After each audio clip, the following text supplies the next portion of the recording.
ایک بہت امپورٹنٹ شخصیت کا میں ہندوستان کے حوالے سے انٹرویو کر رہا تھا، اور انہوں نے باتوں باتوں میں جماعت اسلامی کو RSS سے ایکویٹ کر دیا۔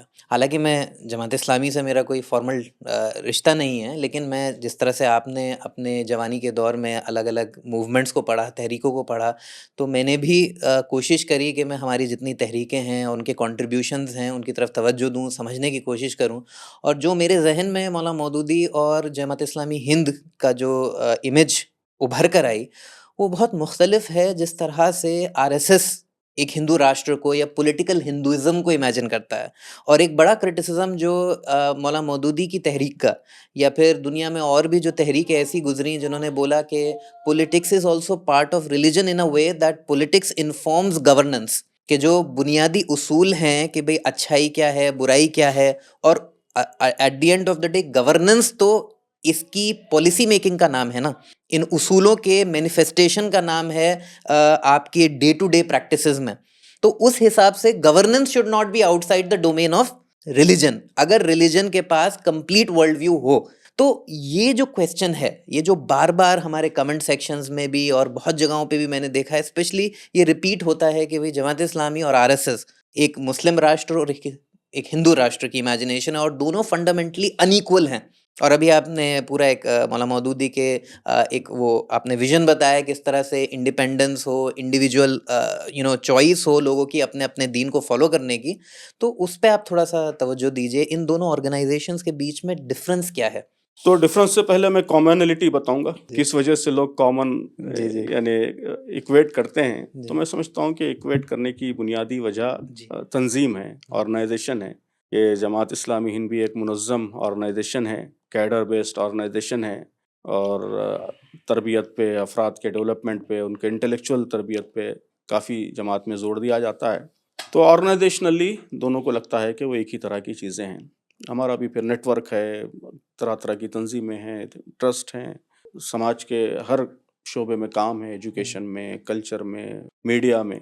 تو میرے خیال میں یہ سملیرٹی اصل، اور یہی ہے سملیرٹی۔ بس فرق کیا کیا ہیں بڑے بڑے، اگر میں انلسٹ کروں صرف بڑے بڑے فرق، میرے خیال میں سب سے بڑا فرق یہ ہے کہ جماعت اسلامی ہند صرف پولیٹیکل موومنٹ نہیں ہے نا۔ یہ بڑی غلط بات ہے، تحریکات اسلامی پہ یہ بڑا الزام ہے کہ لوگ پولیٹیکل اسلام کہتے ہیں۔ اگر آپ جماعت کا دستور پڑھیں گے تو اس میں اسلام کا ایک کمپریہنسو کنسپٹ ہے، اس میں پولیٹکس بھی شامل ہے، پارٹ ہے، لیکن صرف پولیٹکس نہیں ہے، بلکہ زندگی کے ہر شعبے میں دین کی رہنمائی اختیار کرنا۔ تو Jamaat Islami Hind is as much spiritual as much it is political، ہے نا۔ اس کا اسپریچولیٹی پہ بھی فوکس ہے، اس کا مورالٹی پہ بھی فوکس ہے، اس کا کیریکٹر بلڈنگ پہ فوکس ہے، اس کا پرسنالٹی ڈیولپمنٹ پہ فوکس ہے، اس کا سوشل ریفارم پہ فوکس ہے، سماج میں جو غلط طریقے رائج ہو گئے ان کو دور کرنے پہ فوکس ہے۔ اسی طرح سیاست میں بھی جو خرابیاں ہیں ان خرابیوں کو دور کرنے پر بھی فوکس ہے۔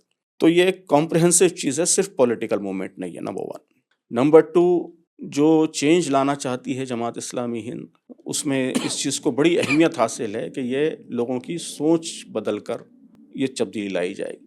کوئی زبردستی، زور زبردستی کے ذریعے، کوئرشن کے ذریعے کسی کو اس آئیڈیالوجی یا اس کے کسی بھی مینیفیسٹیشن کے لیے مجبور نہیں کیا جائے گا، ہے نا۔ یہ جماعت کی فلسفی کا پارٹ ہے، صرف ویلیو سسٹم کا پارٹ نہیں ہے، بلکہ بیسک فلسفی، بیسک کنسپٹ کا پارٹ ہے۔ کیونکہ ہم سمجھتے ہیں کہ اللہ تبارک و تعالیٰ نے انسان کو اس دنیا میں آزمانے کے لیے بھیجا ہے، ایگزامینیشن کے لیے بھیجا ہے۔ تو میں ہمیشہ مثال دیتا ہوں کہ اگر کوئی اسٹوڈنٹ ایگزام لکھ رہا ہے اور آپ جا کے بندوق لگا دیں اس کے سر کے اوپر کہ صحیح جواب لکھو، تو it will be offending against examiner. یہ سب سے زیادہ یہ ایگزامینر کے خلاف آفینڈنگ ہوگا، کیونکہ وہ اس کو غلط جواب لکھنے کی آزادی دینا چاہتا ہے، ہی وانٹس ٹو ٹیسٹ ہم، اور آپ اس کو صحیح جواب لکھنے پہ مجبور کر رہے ہیں، مطلب آپ ایگزامینر کی اسکیم میں انٹروینشن کر رہے ہیں۔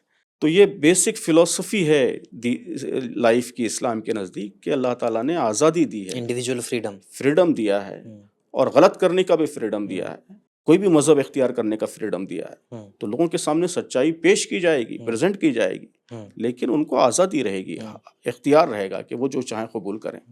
تو جماعت کا یہ ویژن ہرگز نہیں ہے کہ کسی فورس کے ذریعے یا کوئرژن کے ذریعے، زبردستی کے ذریعے کوئی تبدیلی لائی جائے. جو تبدیلی آئے گی وہ لوگوں کی سوچ بدل کر آئیڈیولوجیکل طریقے سے پبلک اوپینین کے ذریعے تبدیلی آئے گی, چینج آئے گا. تو یہ بہت بڑا فرق ہے. یہاں اس وقت آر ایس ایس سے بڑی شکایت تو یہی ہے نا مائنورٹیز کو, کہ وہ ہم پر زبردستی کرتے ہیں, ہم کو ہماری ویلیوز کے خلاف کام کرنے پر مجبور کرتے ہیں, ہم کو ہمارے کلچر کے خلاف کام کرنے پر مجبور کرتے ہیں. تو یہ جماعت کے ویژن میں اس کا دور دور تک کوئی تصور, کوئی گنجائش ہی نہیں.